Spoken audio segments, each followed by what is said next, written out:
ప్రతిఘటన టీవీకి స్వాగతం. క్షణక్షణం మీకోసం.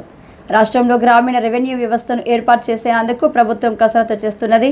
భూభారతి ROR 2025 చట్టంలో పేర్కొన్నట్టుగా విలేజ్ అడ్మినిస్ట్రేషన్ తప్పనిసరి. అందుకే గ్రామ పాలనా అధికారులు GPO ఎంపిక ప్రక్రియను వేగవంతం చేశారు.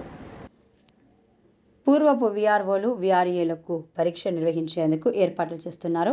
పరీక్ష నిర్వహణ కూడా పారదర్శకంగా ఉండాలని TGAPSCకి బాధ్యతలు అప్పగించినట్టు సమాచారం.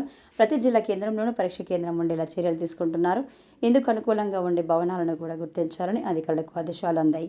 వచ్చే నెల 10వ తరగతి పరీక్ష నిర్వహించే ఛాన్స్ ఉంది. అయితే తేదీల నిర్ణయాన్ని TGPSCకి వదిలేశారు. రెవెన్యూ శాఖలో GPOలుగా పనిచేసేందుకు ఆసక్తి ఉన్న వారి నుంచి ఇప్పటికే దరఖాస్తులు స్వీకరించారు. రేపటితో అప్లికేషన్ల స్వీకరణ గడువు ముగియనుంది.